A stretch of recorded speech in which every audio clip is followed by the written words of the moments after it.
Hello everyone, welcome back to my channel. इस video में हम पढ़ने वाले हैं बीकॉम पार्ट फाइनल में ऑडिटिंग चैप्टर से नेक्स्ट पार्ट, यानी कि इस चैप्टर या इस वीडियो में हम कवर करने वाले हैं इस चैप्टर की।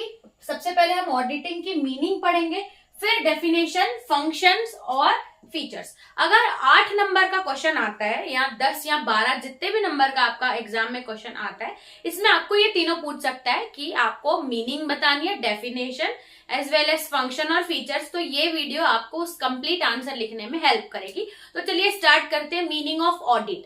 तो अगर मैं हिंदी में मतलब बताऊं ऑडिट का मतलब क्या होता है, तो ऑडिट मतलब उस चीज को फिर से जांचना या परखने को हम बोलते हैं ऑडिट। ये उसका हिंदी मतलब होता है।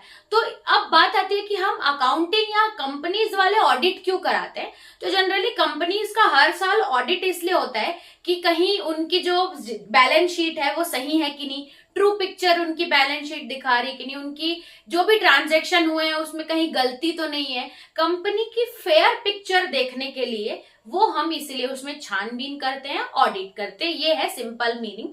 चलिए अब मीनिंग हम उसको इंग्लिश लैंग्वेज में समझते हैं कि ये एक एग्जामिनेशन है ऑफ बैलेंस शीट। आप अपनी बैलेंस शीट को एग्जामाइन करते हो एंड जो भी प्रॉफिट एंड लॉस अकाउंट है इसको आप प्रिपेयर कर, जो प्रॉफिट एंड लॉस अकाउंट है इसके साथ साथ बैलेंस शीट है इसको आप बारीकी से परखते हो।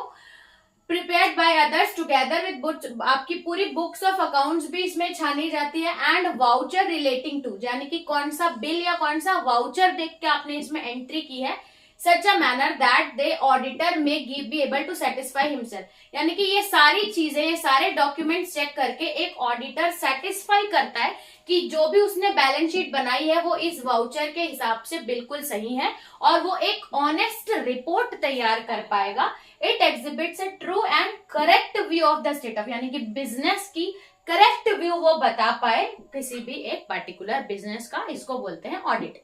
ठीक है, ये थी मीनिंग। आपको हिंदी में मैंने बताया, अगर आप इसको नोट करना चाहे नोट कर सकते हैं। नेक्स्ट है डेफिनेशन।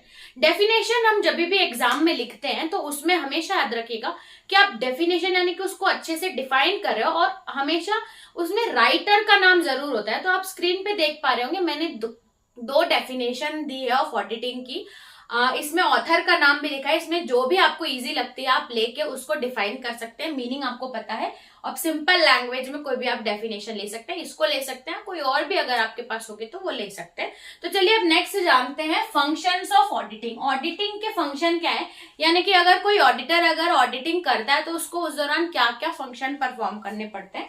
तो सबसे पहला है reviewing system and procedure of business, यानी कि कैसे बिजनेस काम करता है। ऑडिटिंग यानी कि आप सारे पूरे साल भर के बिजनेस के प्रोसेस को जान रहे हो, परख रहे हो, तो वो आएगा प्रोसीजर ऑफ बिजनेस को चेक करना। उसके बाद एग्जामाइनिंग डॉक्यूमेंट्री एविडेंस, यानी कि फॉर एग्जांपल अगर एक एंट्री है कि हमने रेंट पे किया था 7 तारीख को, तो उसके लिए कोई वाउचर होगा या हमने गुड्स परचेज किया तो उसका कोई बिल होगा जिससे ही वो हमारा पैसा दिखा रहा है कि हमने इसको पे किया। तो उसका एविडेंस चेक किया जाता है कि ये अगर ट्रांजेक्शन हम अपने अकाउंट्स में दिखा रहे हैं तो वो ट्रांजेक्शन का एविडेंस क्या है, वो सब चेक किया जाता है। यानी कि जो भी सिस्टम में एंट्री है उसको हम लोग मैनुअल जो भी हमारे डॉक्यूमेंट्स है उससे मैच करते हैं, डॉक्यूमेंट्री एविडेंस देखते हैं ताकि एक्यूरेट हो।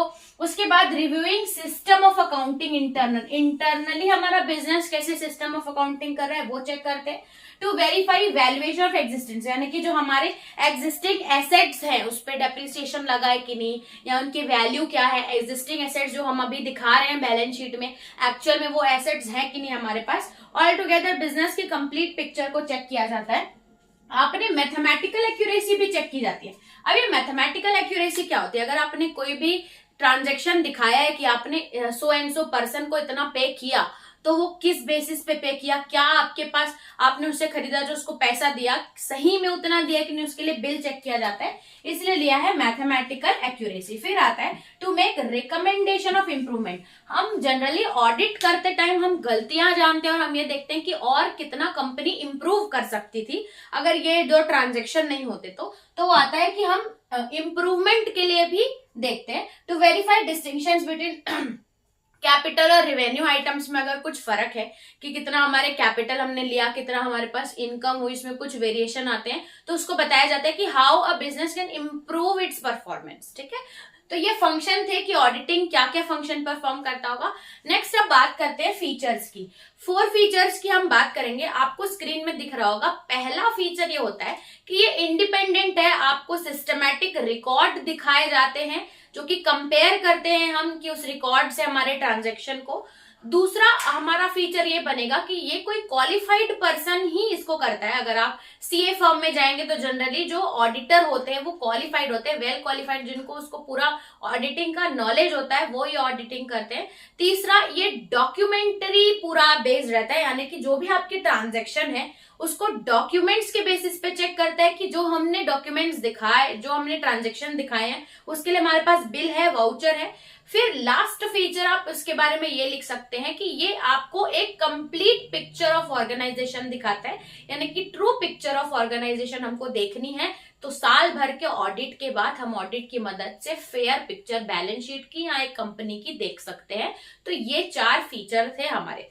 सो इस वीडियो में हमने कवर किया मीनिंग, डेफिनेशन और फंक्शंस और फीचर। आई होप आपको अच्छे से समझ में आ गया होगा। अगर आपका 8 मार्क्स का क्वेश्चन आएगा तो आप इतना कंटेंट अगर लिखते हैं तो उतना सफिशिएंट है। सो इस वीडियो में इतना ही। अगर आपको वीडियो पसंद आया होगा तो don't forget to subscribe my channel. Thanks for watching.